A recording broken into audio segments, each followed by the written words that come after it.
এখন আমি সকালের যে কাচার ছিল আমার, সেগুলো আমি কেচে নিয়েছি, কেচে মেলে দিচ্ছি। আর সকালে আজকে একটু হাওয়া ছিল, ভাল লাগছিল। সকাল সকাল একটু হাওয়া ছাড়ছিল, ভাল লাগছিল, ঠান্ডা হাওয়া। কিন্তু গরমটাও সেরকম পড়েছিল আজকে সারাদিন। তো আমার মোটামুটি সব মেলা হয়ে এসেছে, এবার ক্লিপগুলো আমি লাগিয়ে দিচ্ছি সবেতে। এখানে আমি ব্রাশ করছি, একটু দাঁড়িয়ে দেখছিলাম এদিক ওদিক।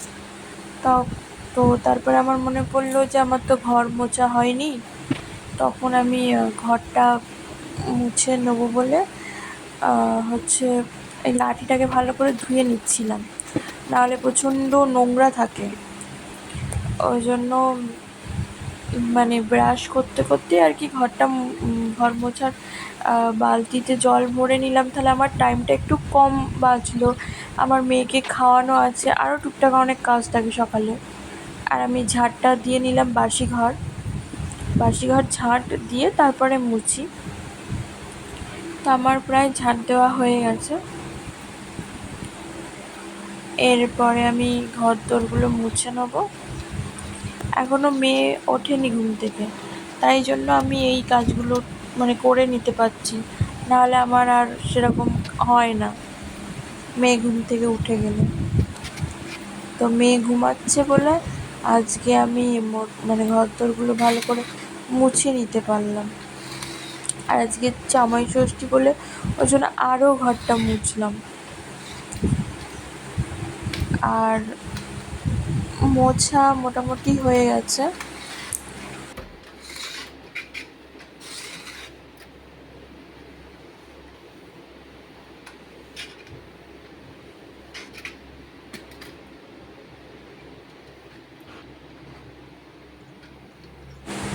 এবার আমি বারান্দাটা আর আমার শাশুড়ির ঘরটা মুছে নেবো, তাহলে আমার ঘর মোছা কমপ্লিট হয়ে যাবে। আর যেহেতু আজকে ষষ্ঠী, তাই জন্য ঘরদোর মুছে নিলাম। সন্ধে দিতে হবে, পুজো করতে হবে আবার।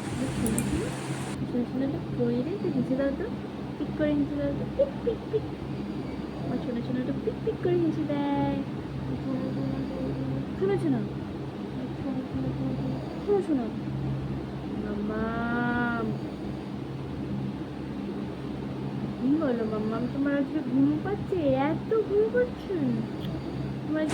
আর আজকে কি জানি কেন মেয়ের খুব সকালবেলা দিয়ে ঘুম পাচ্ছিল, মানে এতক্ষণ ধরে ডাকছি তাও ঘুমাচ্ছে।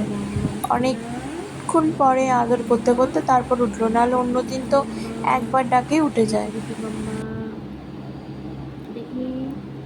মাম্মা,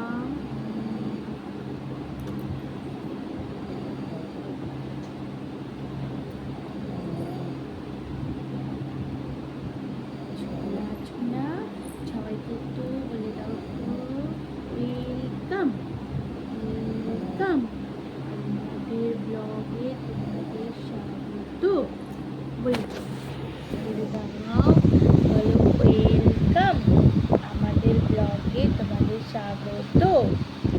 হাই ফ্রেন্ডস, আমি আজকের ব্লগটা এখান থেকে একটু আগে থেকে স্টার্ট করেছি। সকালবেলা বাসি কাজ সেরে জামা কাপড়গুলো কেচে মেলে নিয়েছি। আর এখন আমি মেয়েকে খাওয়াবো। তো ওর আজকে খুবই ঘুম পাচ্ছে, অনেকক্ষণ ধরে ডাকছি, উঠছেই না। আর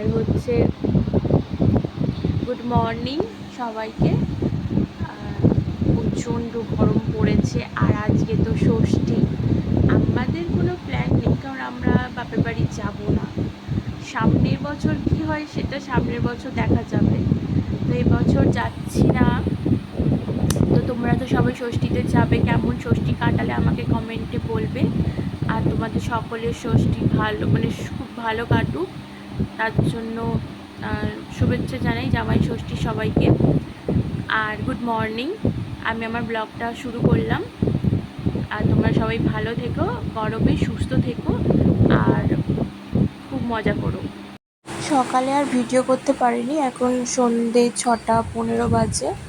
এবার আমি সন্ধে দেবো, তাই জন্য জামা কাপড় ছেড়ে ফ্রেশ হয়ে বাইরে একটু ভিডিও করলাম।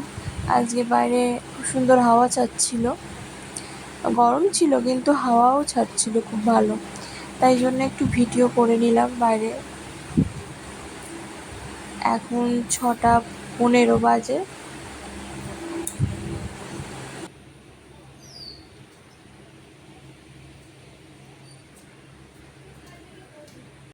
আমি এখন সন্ধে দেবো, তাই ঠাকুরের সিংহাসনের কাছে চলে এসেছি।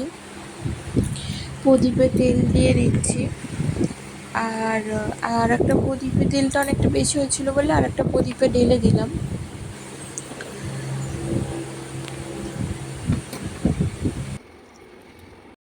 প্রদীপগুলো সব জ্বালিয়ে নিয়েছি, এবার ধূপকাঠিটা জ্বালাচ্ছি।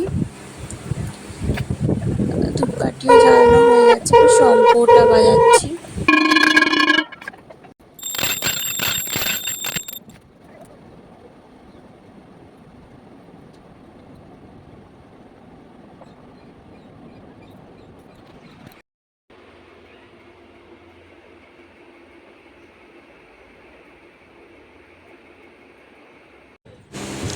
আমার সন্ধে দেওয়ার পরে এবার আমরা ছাদে যাচ্ছি, আমি আর আমার যা, কারণ খুব সুন্দর আজকে হাওয়া ছাড়ছিল। তাই আমরা বললাম তাহলে চলো একটু ছাদে গিয়ে বসি। আর সন্ধে যেহেতু হয়ে গেছিলো, মেয়েকে শাশুড়ির কাছে রেখে আর আমরা দুজনে গিয়ে ছাদে বসেছিলাম।